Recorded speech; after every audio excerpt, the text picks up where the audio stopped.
السلام علیکم ورحمۃ اللہ وبرکاتہ۔ آج اس ویڈیو میں ہم جاوید احمد غامدی صاحب کی کتاب مقامات کے تیسرے مضمون کا تجزیہ پیش کریں گے، جس کا عنوان ہے قافلہ در قافلہ۔ جاوید احمد غامدی صاحب کے مضمون قافلہ در قافلہ میں ان کی فکری، علمی اور تنظیمی جدوجہد کا خاکہ نہایت ذاتی اور اثر انگیز انداز میں پیش کیا گیا ہے۔ اس تحریر میں ایک نوجوان مفکر کے خوابوں، مشکلات، علمی جستجو اور فکری رفاقت کا سفر بیان ہوتا ہے، جو قاری کو ایک روحانی و فکری قافلے کا ساتھی بنا دیتا ہے۔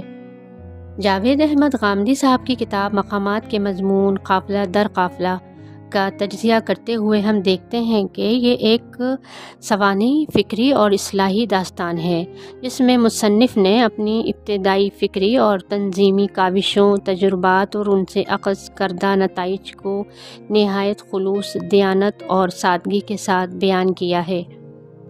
فکری بیداری اور نوجوانی کا جوش۔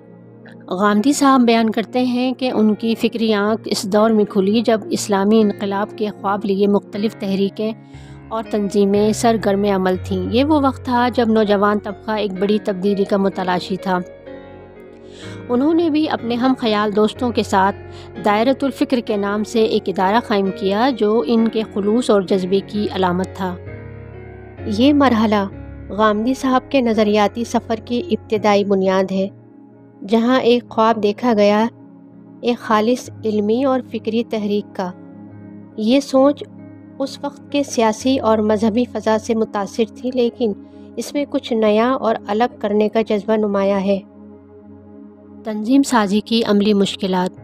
ابتدائی ادارے کے قیام، رسالہ نکالنے کی کوشش، کرائے کے مکانات، مطالبے کی خرابیاں، مجلوں کی غلطیاں، ان تمام باتوں سے اندازہ ہوتا ہے کہ عملی زندگی میں خوابوں کو حقیقت میں بدلنے کے لیے شدید مزاحمت، رکاوٹیں اور دھچکے برداشت کرنا پڑتے ہیں۔ غامدی صاحب کی زبان میں کوئی تلخی یا شکایت نہیں، بلکہ ایک طالب علمانہ دیانت ہے جو اپنی ناتجربہ کاری کو تسلیم کرتا ہے۔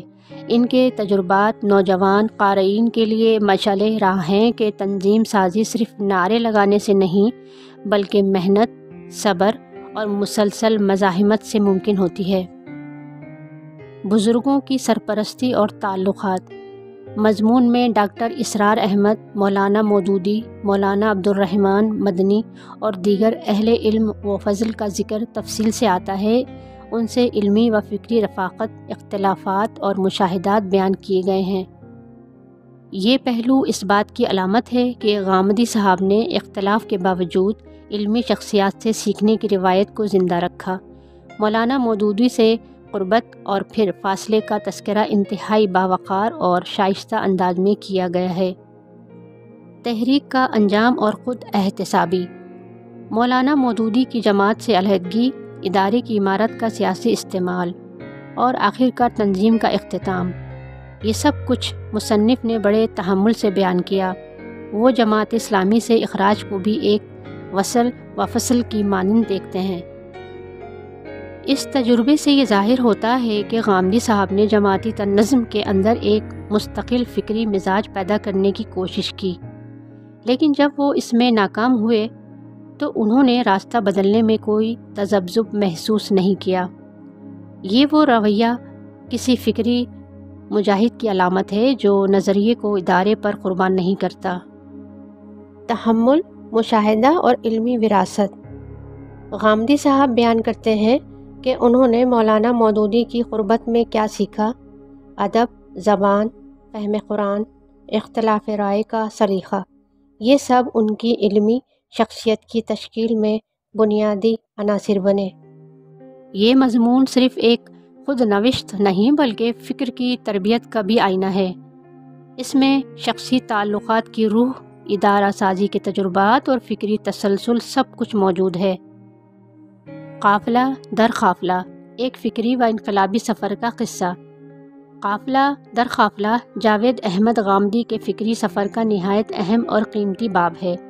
یہ صرف ایک فرد کی کہانی نہیں، بلکہ ایک پورے عہد کی جھلک ہے، جس میں اسلامی تنظیمیں، فکر، نوجوانوں کی امنگیں، ادارہ سازی کی حقیقت اور فکری استقلال کی مثال رقم ہیں۔ یہ مضمون قاری کو یہ سکھاتا ہے کہ تحریکوں میں جوش کے ساتھ ہوش اور اخلاص کے ساتھ حکمت بھی ضروری ہے۔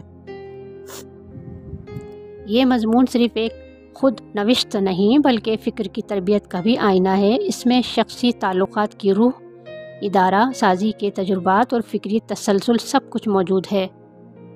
اگر آپ کو یہ ویڈیو پسند آئی ہو تو شیئر کرنا نہ بھولیے، اپنی قیمتی رائے اور محبت بھری دعاؤں سے نوازتے رہیے۔ اگلی قسط میں ملاقات ہوگی ایک نئے زاویے اور ایک نئے احساس کے ساتھ۔ تب تک کے لیے اجازت دیجیے۔ اللہ حافظ۔